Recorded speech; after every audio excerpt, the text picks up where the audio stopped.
Hey, hi. So I'm Janice. I actually just came back yesterday.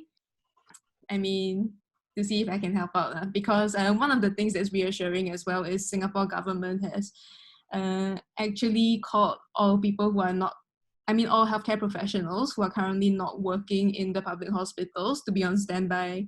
And they are going to start matching us to institutions that need more manpower. So that's another way we're actually ramping up for more people to help out. That's great.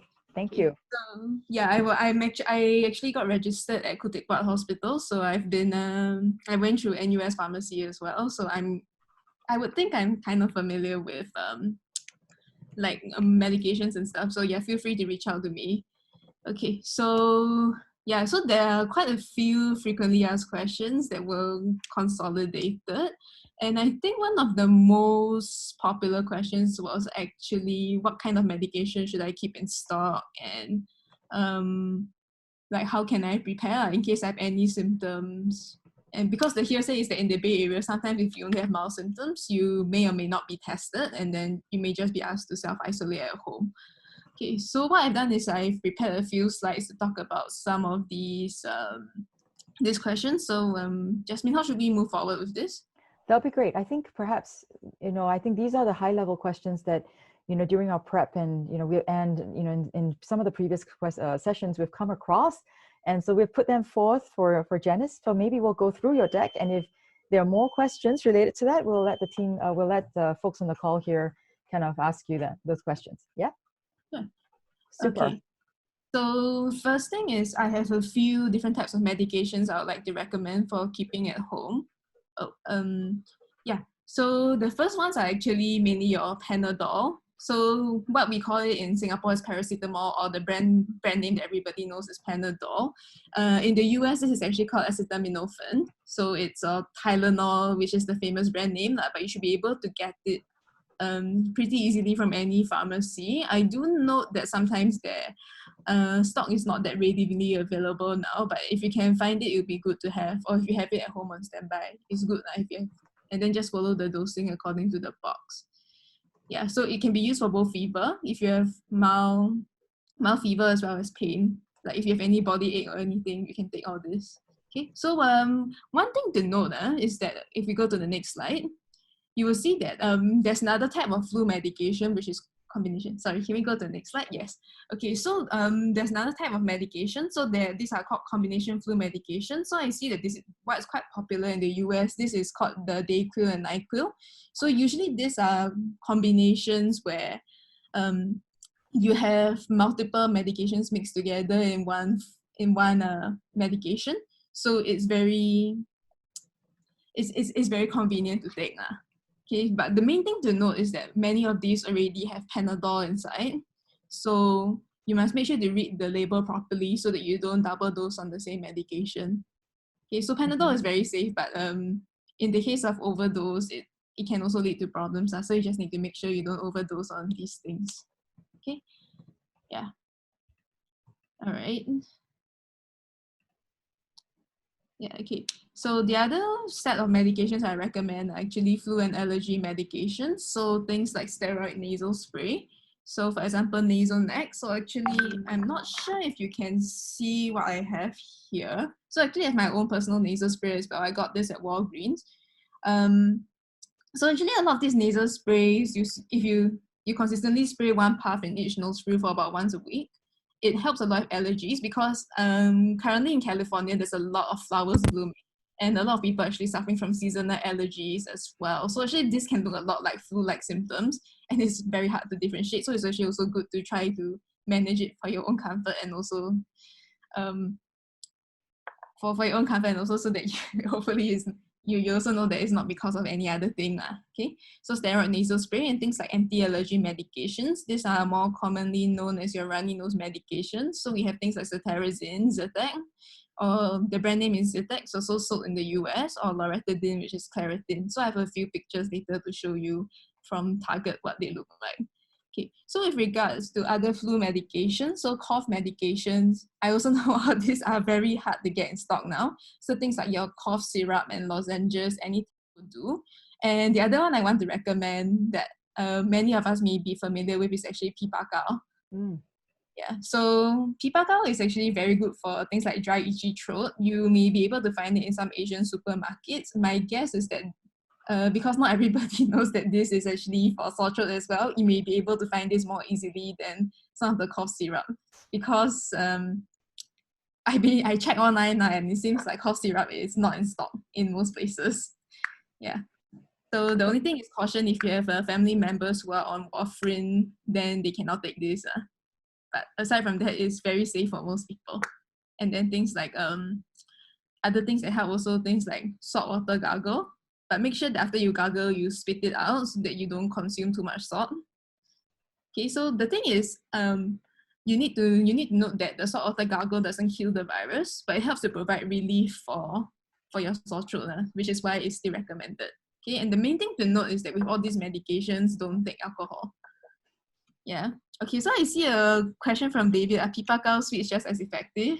So yes, in the sense that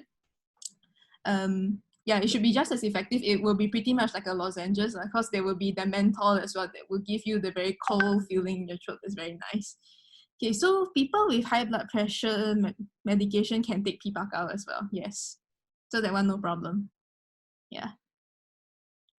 Okay, I see there's some support for pipakal. A lot of people are very happy. Very good. Okay, so we go on to the next slide. Yeah, so these are just some of the examples as well. So actually I took this all off the Target website. So if you can get it, you can try to get these medications. Okay, so the main thing to know is that when you buy these, some of them are brand names. So things like Zyrtec is very big, that's a brand name. So cetirizine is the active ingredient itself. So you can find just cetirizine tablets alone if you cannot find Zyrtec itself. It would be the same thing, okay? And then things like that's the one in the middle is the nasal spray. For if you know you have seasonal allergies, and then we also have things like your cough preparation, like your Robitussin, cough and chest congestion. So this helps to suppress the cough, but it also thins and loosens the mucus, so it can help the phlegm to come out more easily. So these are just some examples of preparations. There are a lot in the market, and most I think describe what they do quite well. Yeah. Okay. All right, so the other thing to note is that if you have family members at home who have chronic medications for diabetes, high blood pressure, and so on, the main thing to note is to ensure adequate supply. Okay, and also note that you should continue taking the medications as prescribed. There may have been some concern with regards to people on high blood pressure medications because there was a report that came out slightly more than a month ago that certain blood pressure medications may actually exacerbate COVID, but the thing is the evidence for that is very conflicting and is weak. So in the meantime, it's actually still very important to keep taking your high blood pressure medication to make sure your blood pressure is in control. Do not ever stop suddenly. Okay. And to me, is because now you are either shelter in place in the US or circuit breaker in Singapore. It's actually a good time to do medication reconciliation, which means that what you do is you collate and you count all the medications you have. You throw away expired medications and you put away medications that are no longer used, which means that your doctor stopped them or you change to another medication. So by doing this, you can actually find out in your own house how much medication you have left. So this is actually very common for people. It's actually very common for people to have who are on chronic medications to have a lot of medication at home because you just keep collecting from the doctor. So this is a good time to actually sort out everything. Yeah. And the other thing is, this is just more of a thought that if do people need help with filling prescriptions, I do believe that there are quite a lot of us within the community who will be willing to do things like pharmacy runs to help people who may be concerned about going out and potentially being exposed, especially if you're elderly or immunocompromised. Yeah. Hey, So, quick question, Janice, as we pause here. When you talk about doing medication reconciliation, are you suggesting that we toss out medication that is expired, or do you think that some of those can still be taken? So the thing is, as a healthcare professional, I'm supposed to tell you that you should throw away expired medications because according to the manufacturer, that they have guaranteed the safety only up to until the expiry date. Okay, so after that, if you want to take it, it's at your own risk. Mm-hmm. Got it. Makes a lot of sense. Thank you. Yeah. So the thing is, I personally take expired medications, but I take all of this at my own risk, lah. Okay. So It will be yeah, less effective, I'm guessing. Perhaps, at least yeah. there's no. Potentially, it's less effective, and for certain medications, there's also a chance that after it expires, it may also be toxic. So that's why Oh, everything after that is all at your own risk. that's good to know. Thank you. Yeah. Okay. So yeah. Okay, so all right. So vitamin C for immunity. Okay, I see a question here. Vitamin C for immunity. So like if it expired, so same thing at your own, you can still take at your own risk. So you can take vitamin C if you want to. There is some evidence supporting that it may boost immunity, but as usual, the evidence for vitamin C has been very conflicting. So if you want to and you have no problem with it, you can. Yeah. And I mean, to me, it's no harm lah. Yeah. Okay. So cetirizine, it's not a medication that's curative. So I'm reading the questions online. That's perfect. Thank you. So okay, so it's mainly for symptomatic relief. So what it does is it actually dries up mucus, mucus are in your nasal cavity. And so it doesn't actually do anything to the virus, it just helps with symptom relief. So like I like it because for me when I get allergies I sneeze for the whole day, so cetirizine is controlled. Yeah, so okay, so yeah, expired drugs may feel more reduced. Okay, so moving on, so actually one thing to know is that there has actually been a movement to debunk medication myths, because now in COVID it's an evolving situation. There's a lot of different information that's been going. Yeah, yeah. Thanks, Mark, for putting the online message. Yeah. Okay. So sorry, one more question. I move a lot intentionally, so I keep my medication cabinet. Okay, yeah, Mm-hmm. Yeah, this yeah. is to your point about using expired medication. Yeah, I'll just say everything. It still works. It's just it's you take the risk yourself. That's all. Mm-hmm. Because Perfect. like for example, hospitals, we will definitely throw ours away. We will never dispense expired medication to a patient. So Perfect. that Thank you. yeah, that's our own standards of operating. Okay, so moving on to debunking medication myths. So I would like to point out a few useful resources there are. So actually one of these resources is by the Pharmaceutical Society of Singapore. So they have actually been monitoring this situation very closely Mm-hmm. and giving a lot of answers to FAQs about with regards to medication related issues. And so this is actually collected by a lot of senior pharmacists in Singapore. So it's a very good advice. I think there's a general question on whether natural supplements can help build immunity and if we should be taking some of that. I believe that was similar to your vitamin C question or So comment. I would say a lot of medications for immunity do not have well documented evidence. Mm-hmm. So how to say medication? Yeah. So I mean, there are things like vitamin C and zinc and so on. Things like echinacea that have been going around the market. These are things that you can probably buy off at CVS or Walgreens as well. To me, it's as long as you're not on medications that can potentially interact with herbs or natural supplements, right? No harm taking if you want to try. Got it. They- Perhaps we can move yeah. from medication because we do have a couple of other interesting topics like masks that I think we've had a lot of questions from. And I think there's this whole thing about the cure as well. Yeah, okay. So I would say that for refer to those websites that are in the slides for more information, and there are quite a few. They've answered quite a few nice questions about general concerns from the public. Okay, so we can move on. One of the pressing ones that I want to highlight is actually because in the US there has been news that chloroquine or hydroxychloroquine, they are different drugs by the way, whether or not it works on COVID. Okay, so what these drugs are, so firstly, chloroquine can be bought directly from licensed pharmacists. This is in Singapore. I am not sure about the regulations in the US for prevention of malaria. So you just need to tell them, oh, I'm going to this country. Yeah.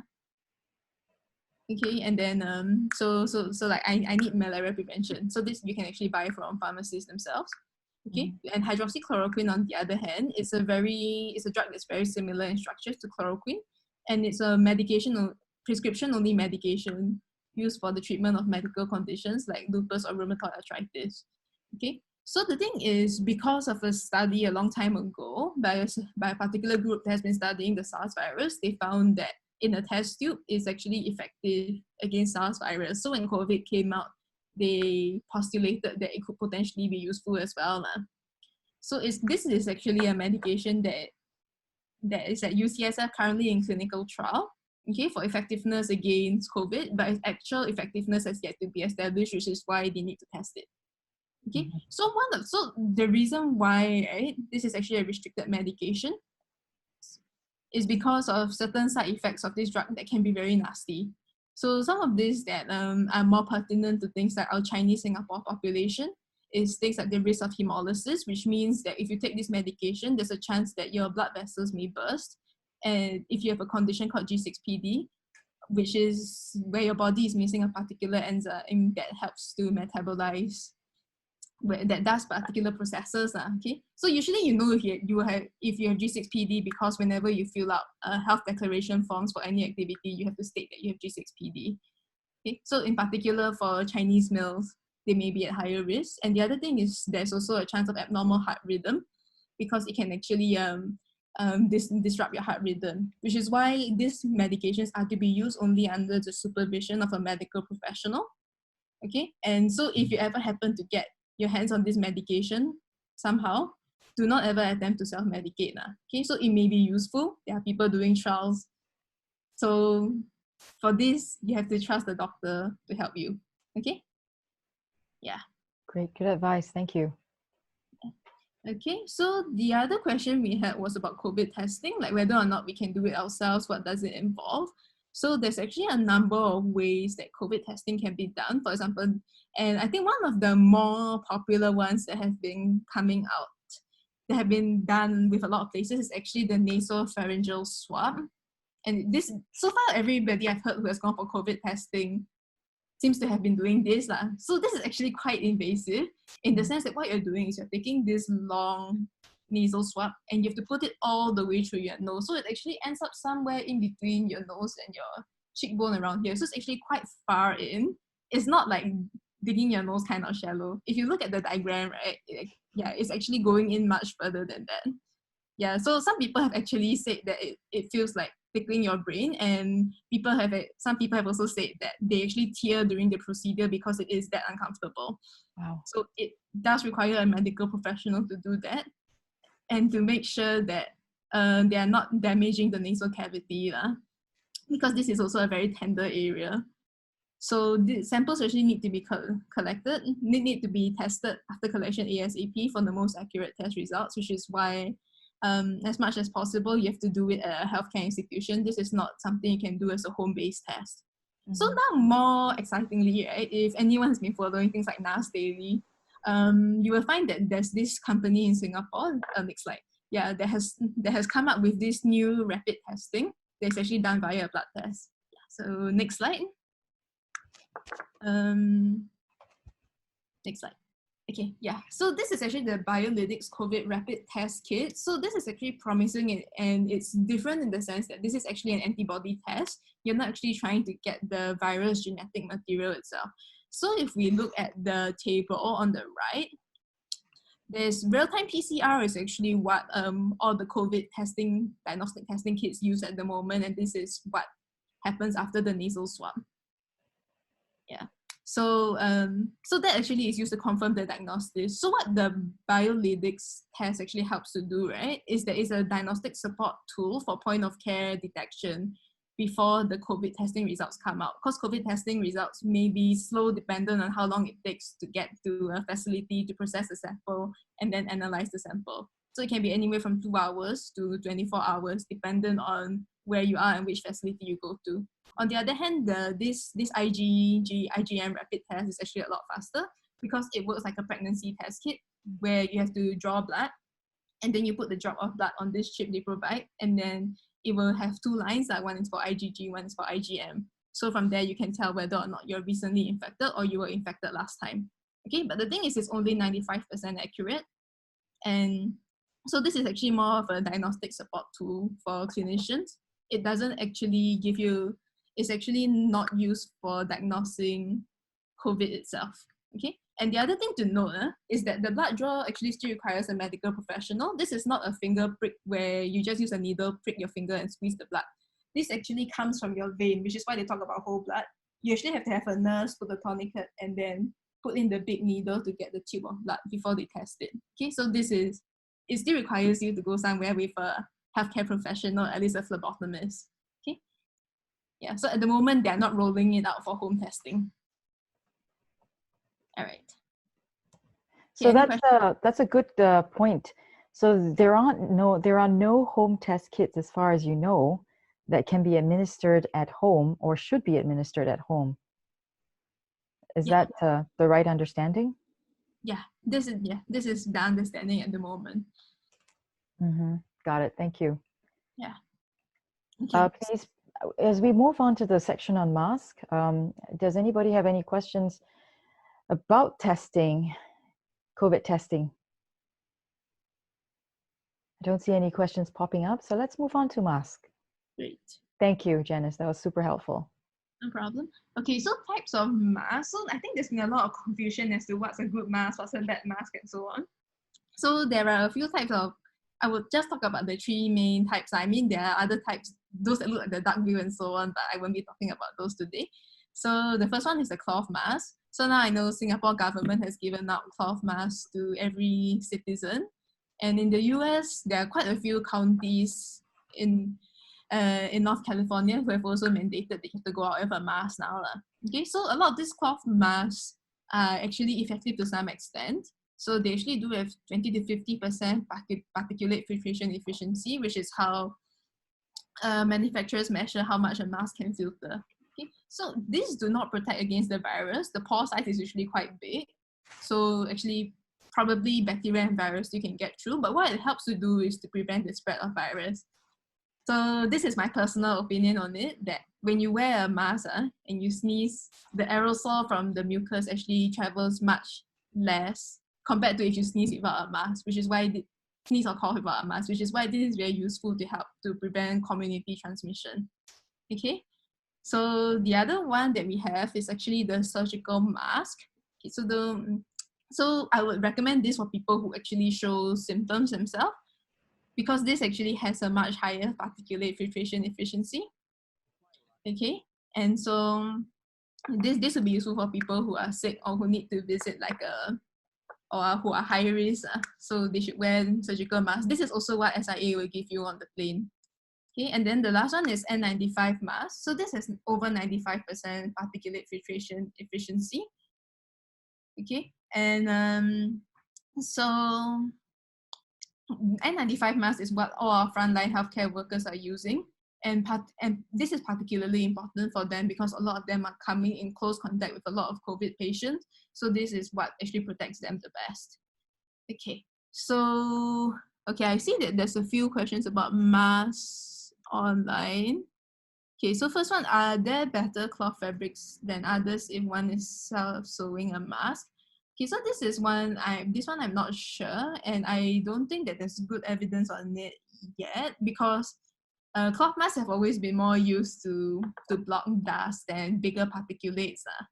I would just say maybe don't use dry fit, because dry fit definitely the pores are a lot bigger. Okay. As for other materials, so far online it seems to be mostly using an old t-shirt or old fabric. Yeah. Okay, so maybe Singapore government gave out masks to Singaporeans at home. Maybe someone from the consulate may want to answer this instead, about sending masks to overseas Singaporeans.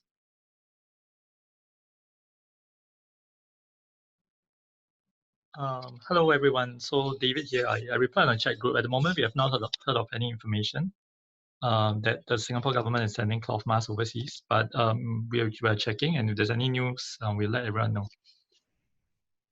Okay. Cool. Thanks, David. Also, wearing masks protects people due to asymptomatic transmission. Yes, it does help because the surgical mask is quite effective in keeping the germs to yourself. Okay, how do I know it's effective? So the only thing I can say is make sure the seller is legitimate and the manufacturer is a certified manufacturer. There's probably no other way to tell at the moment because we do not have the necessary means to do the quality control or testing that all these manufacturers can do. So the main thing is to get it from a certified and real manufacturer. Okay. And it's just you have to be careful because there have been a lot of fake sellers on Amazon as well. And it's just hard to check. Yeah. Okay, so HEPA filter improves the effectiveness. So supposedly it should improve. Okay. The thing is, oh sorry, I'm not sure if you I'm not sure.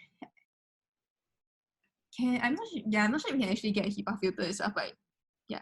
So it should actually help.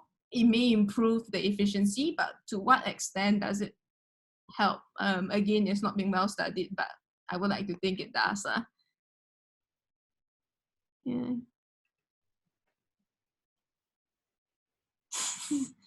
KN95. Okay, so KN95 is another version of a respirator. So actually, I haven't read up that much about it. I do know that there is a difference in terms of the type of particulate size they filter. Okay, so I'll need to read up more on that to actually answer this question better. Okay, but I would say that for the general public, either a surgical mask or a cloth mask will probably be sufficient to help during this period. There's actually no need for an N95. Yeah. I believe that's also the recommendation of the US Surgeon General. This is a video that has been circulated on how we can make our own cloth masks from from t-shirts or scarves, right? To be used, and they're suggesting that if you can see through the cloth, then that's not sufficient. You should not be able to see through the type of cloth you're using, for the purposes of your mask making. So I've included the link in the chat window in case anyone wants to look at it. But have you come across this particular method yourself, Janice, as well? Any comments there? No, so actually this method is, I would say a lot of these methods only started coming out because of the worldwide shortage of masks. Mm-hmm.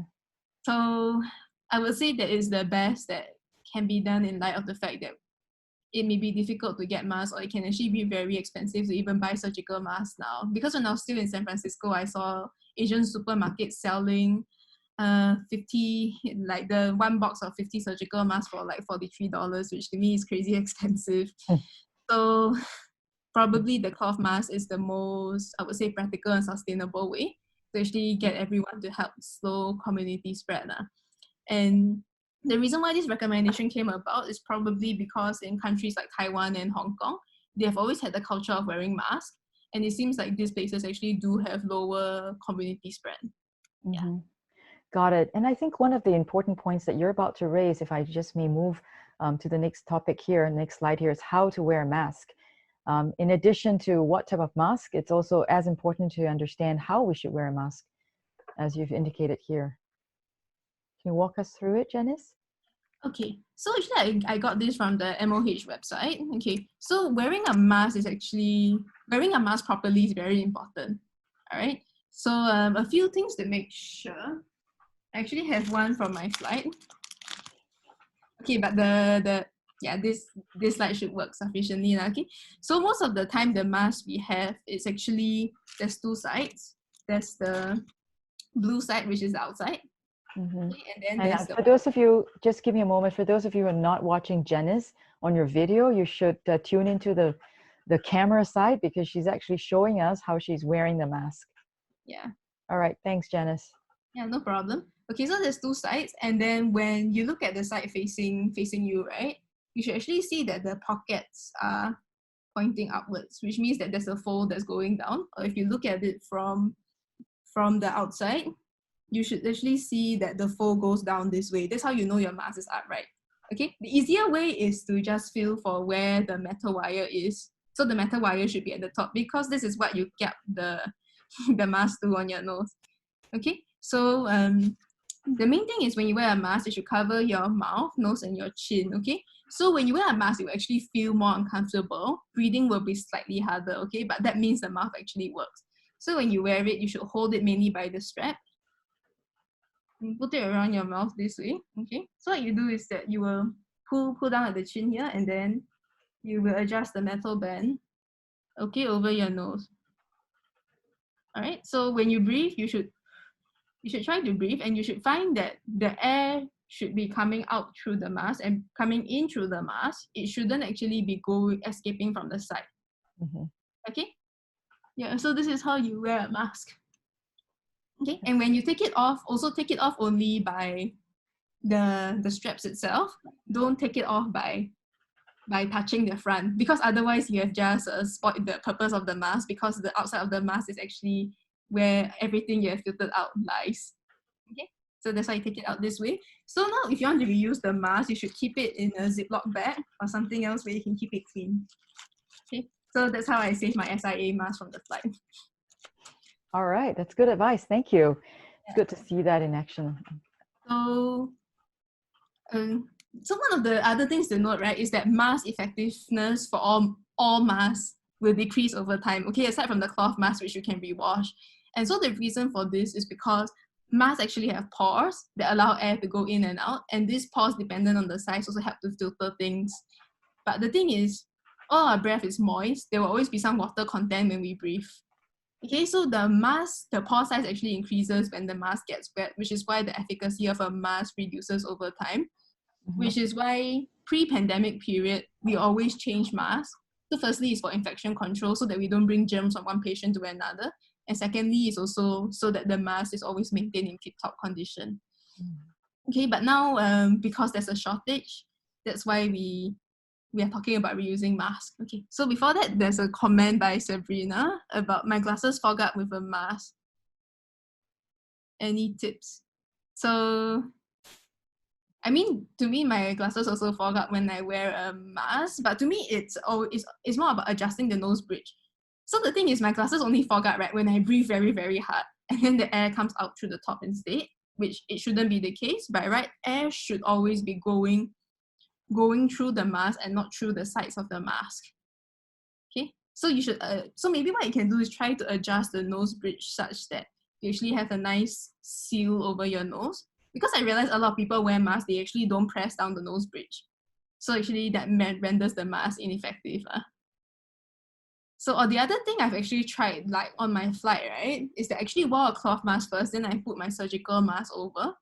So that also helps a bit with preserving the mask a bit better, because my cloth mask actually caught a lot of the moisture from my breath. So actually that helped a bit with reducing the fog on my glasses. Okay, hopefully that helps. Nice. Yeah, and so when the mask be contaminated, if you put it in a Ziploc bag, so make sure you put it in a clean Ziploc bag every time. Yeah. Okay. Yeah. There yes. Oh, so go ahead. I was going to talk about reusing masks and whether we can sterilize them at home somehow by maybe baking it in the oven or microwaving it. I think many of us have been reading about all these different possibilities. What's your perspective on it? Okay, so a bit about N95 masks. Okay, so firstly, in terms of reusing any mask, so I would just say one thing to note is that N95s are very effective. The frontline workers need it because they're in frequent contact. Okay, but one thing about N95 we have to note first is that proper fitting is important to ensure a tight seal around both your nose and mouth. So if you have actually seen those viral pictures that have been going around on Facebook by healthcare professionals, right? About like what the mask is doing to them because they wear it for the whole day. There's actually a mark around their face because actually that's how tight the seal needs to be around the mouth. Okay, and most of the time, like in the hospital, there's actually a proper fitting procedure that you have to go through where you have to wear the mask, then they will spray this bitter spray into a hood, and then you have to make sure that you cannot actually taste the bitter spray in order to make sure that the mask fitting is tight. So the thing is, in daily life, we don't usually have access to such a test. So what you need to do is to make sure that the respirator fits tight and you also don't feel the air coming out through the sides of the mask. Okay, so that's the best we can do in ensuring that there's a proper fit if you really need an N95 mask. If not, surgical should be enough.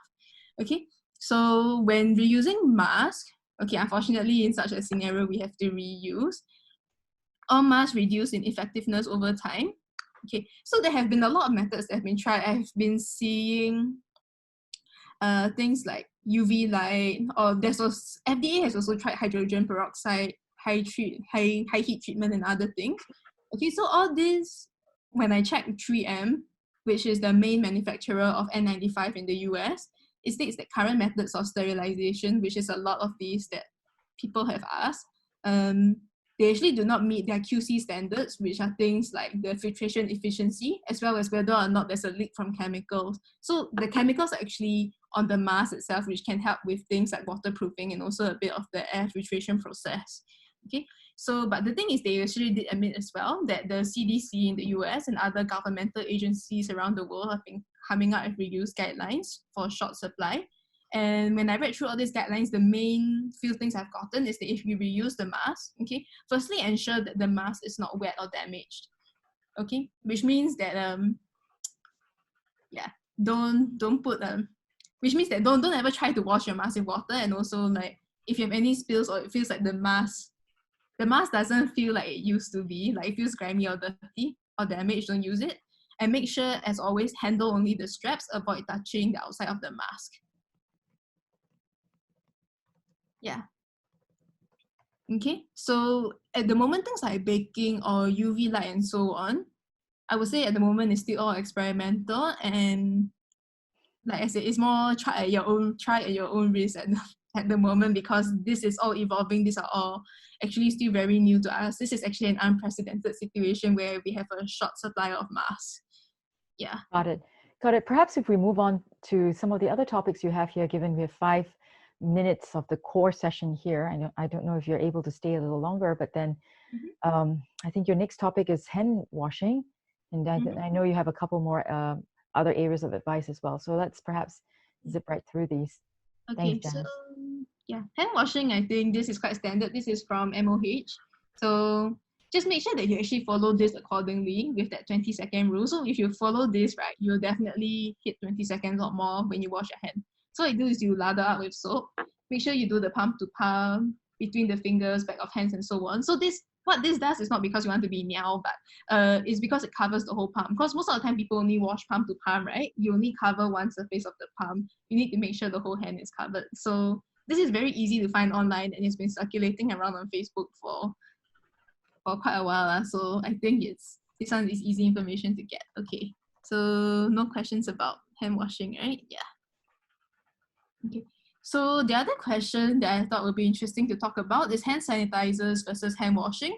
So a lot of people are trying to find hand sanitizer. Now it's very hard to find. Okay. So to me, it's because we are all mostly in shelter in place or circuit breaker.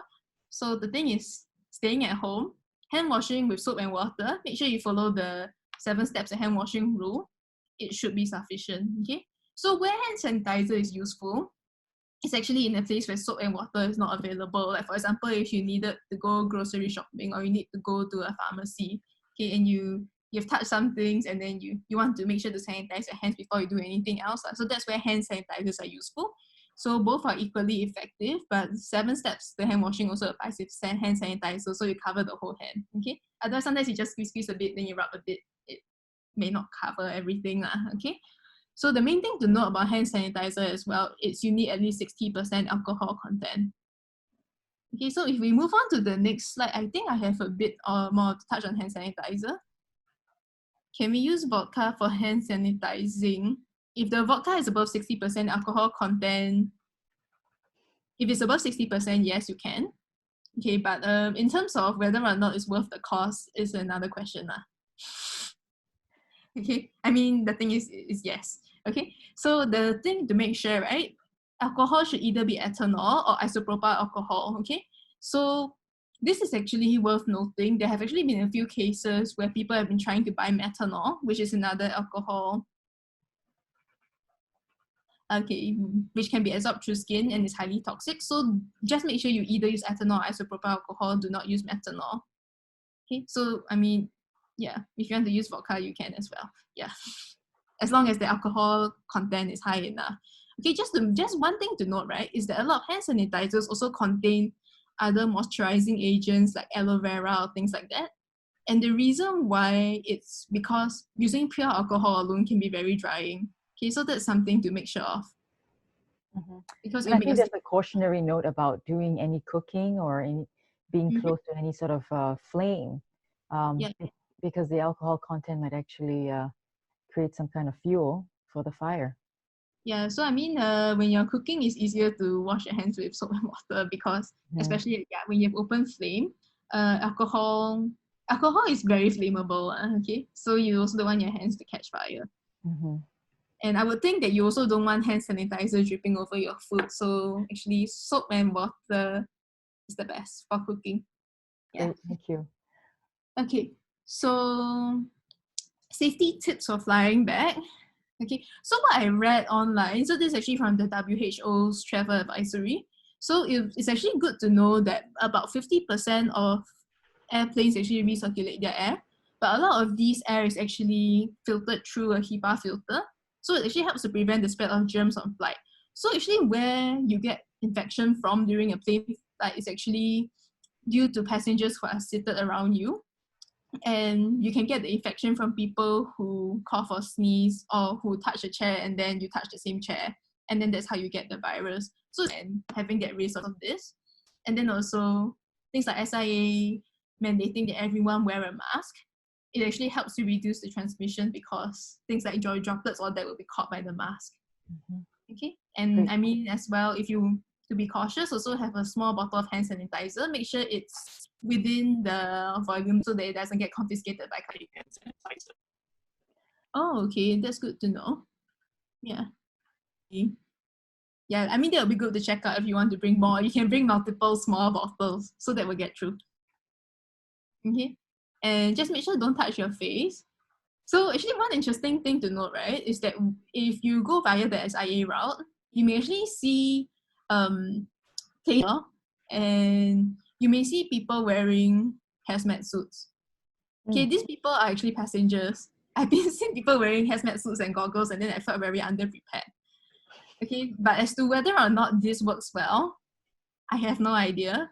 Maybe it gives more protection, but the thing is because after a while you wear the hazmat suit, it's hot. I see people taking it out, and then also the mask is hot, so people take out and so on. So I mean, the thing is, if you're going to be taking it out and then you're touching your face and so on, it defeats the purpose of the PPE. So whatever you wear, you need to make sure you use it properly. Okay, and I think that what we have should actually help quite a lot.